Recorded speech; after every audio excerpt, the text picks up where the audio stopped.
تحریک انصاف احتجاجی تحریک چلا رہی ہے.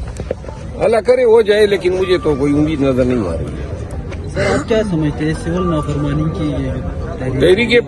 دیکھیں ابھی ڈپینڈ کرتا ہے، اگر کوئی مذاکرات شروع ہو جاتے ہیں ملک کے لیے خوش آئند ہے، نہیں شروع ہوتے ہیں اور 15 مئی کی کال یہ ریمیٹنسز کے حوالے سے چلی جاتی ہے تو پھر تمام پاکستانیوں نے بھگتنا ہوگا. لیکن یہ صرف معیشت کی وجہ سے پورے پاکستان پہ قبضہ مافیا کی یا جو مافیا کی جو اجارہ ہے اس کو ٹالریٹ نہیں کیا جا سکتا. اچھا مروت صاحب یہ بتائیے گا کہ جو عمر یوسف صاحب نے انکشاف کیا ہے کہ ڈی پی او جو یہ اپنا ہزارہ ہیں انہوں نے ایف آئی آر درج کرنے کی کوشش کی ہے، آئی جی کے پی کے نے ان کو منع کر رکھا ہے، تو کیا آپ کی حکومت اتنی بے بس ہے کہ ایک آئی جی آپ کی بات نہیں مانتا؟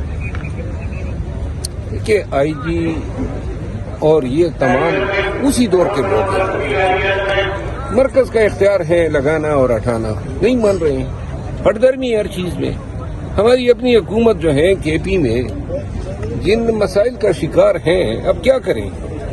مطلب یہ ہے کہ یا تو پھر یہ کریں کہ جی کہیں جی کہ آئی جی کو جناب سرنڈر کرتے ہیں، کہیں گے یہ 18ویں آئینی ترمیم کا غلط استعمال ہو رہا ہے.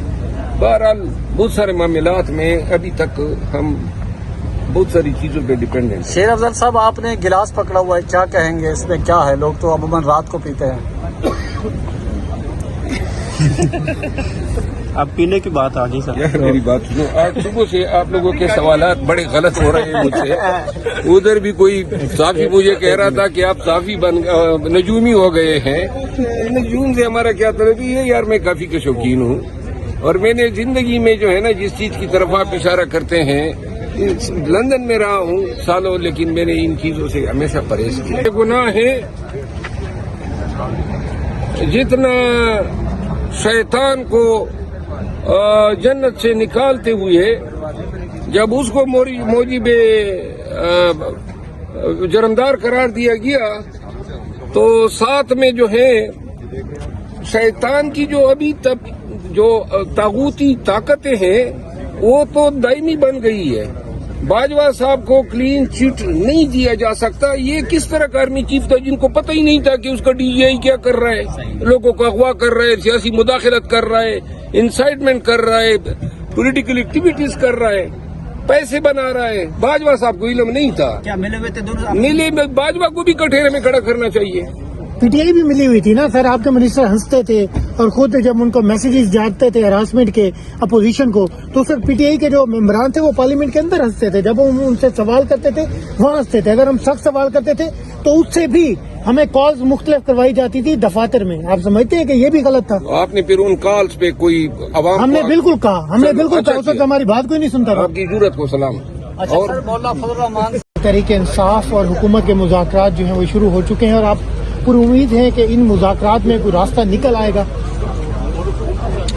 میں تو ہمیشہ سے یہ کہتا آیا ہوں کہ ہمارے ملک کے تمام مسائل کا حل جو ہے یہ سیاسی انسٹیبلٹی، یہ جو گرتی ہوئی معیشت ہے، یہ ظلم و جبر ہے، طوائف الملوکی، اس سب کا حل یہ ہے کہ بیٹھ جائیں اور تعین کریں کہ کون غلطی پر ہے اور کس کے ساتھ زیادتی ہو رہی ہے.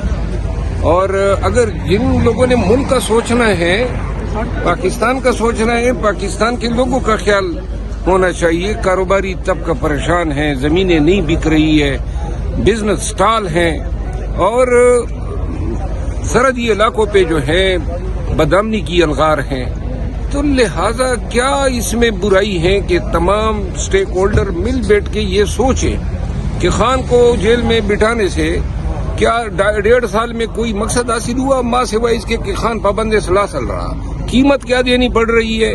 پورا پاکستان پولیٹیکل انسٹیبلٹی کا شکار ہے، پورا پاکستان جو ہے وہ غیر یقینی صورتحال کا شکار ہے.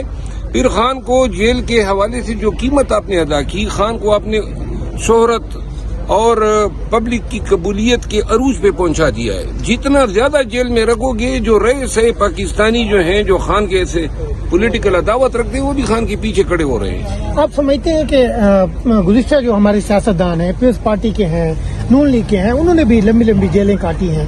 خان صاحب اگر 1.5 سال کے لیے گئے ہیں تو یہ اتنی زیادہ شدت جو ہے پی ٹی آئی سڑکوں پہ آنا، یہ جو پرتشدد جو واقعات ہوتے ہیں، ان کو ختم کرنا چاہیے. ایک تو وے فارورڈ نکالنا چاہیے جس میں خان صاحب جو ہیں وہ باہر نکل آئیں.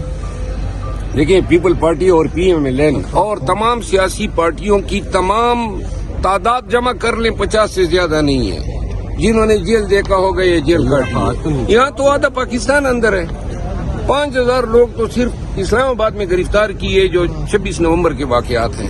پھر کبھی اس طرح بھی پاکستان میں ہوا ہے کہ جو ریلی نکالے یا ڈی چوکائیں تو آپ ان پہ گولیاں برسائیں.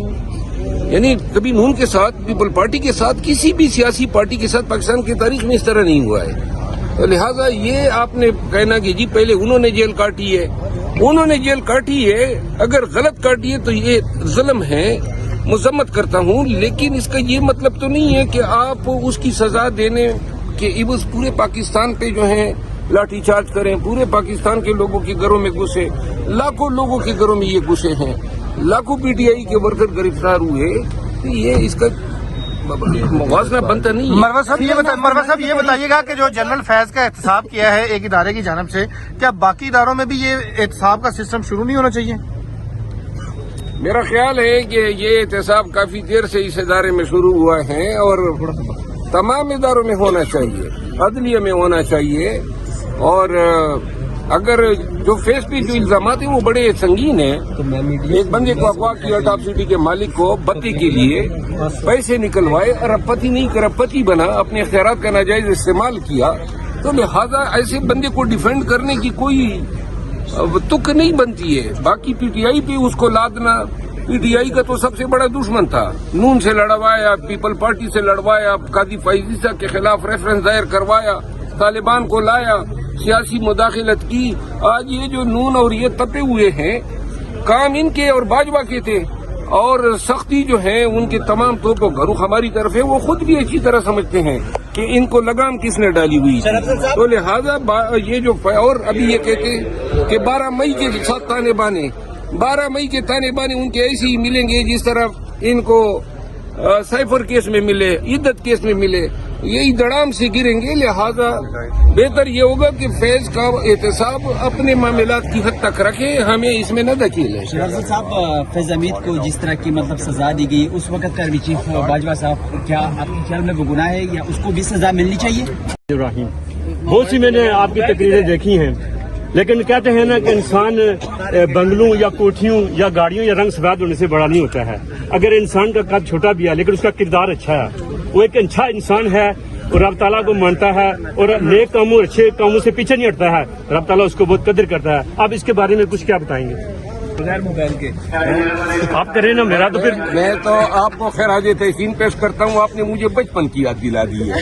ہم اتوار کے میلے میں جایا کرتے تھے تو وہاں پہ حکیم آتے تھے اور یہ نسخوں کی یہ بتاتے تھے کہ جناب اس میں صلاحیت ہے, فلاں یاد ہے نا. خدا کی قسم کیا طرز گفتگو ہے آپ کا. کشمیری ہو نا, گلے لگ جاؤ کشمیری. ہمیں ویسی ہمارے بھائی ہے. میرا بھائی ساتھ تھا. کدھر ہے ناصر کدھر ہے؟ ناصر کدھر ہے؟ ناصر کدھر ہے؟ باقی اس پٹاری میں کچھ ہے. پٹاری میں میں نے 11 کتابیں لکھی ہوئی ہیں, دین کے اوپر, والدین کے اوپر, کچھ عمران کے اوپر, کچھ عمران کے حق میں, کچھ نواز شریف کے خلاف, کچھ نواز شریف کے حق میں, کچھ عمران کے خلاف. ہر انسان پر میں نظر رکھتا ہوں. آپ کبھی کبھی لوٹے بھی رہے ہیں نہیں, صافی کا دیکھیں, صافی کا کام اگر میں آپ کی تعریفیں کرنا شروع کروں, جہاں پہ آپ کی مخالفت کی بات رہی آج اچھا کام نہیں کرتے ہیں, وہاں میں خاموش ہو جاؤں, چڈو بن جاؤں. یہ پھر مداری بھی ہوگا. کیا ہوتا ہے؟ کہاں سے کشمیر سے؟ میں آزاد کشمیر چوکی منگا کوٹلی ضلع سے ہوں. میرے والد صاحب نے اکبر بھٹی صاحب کے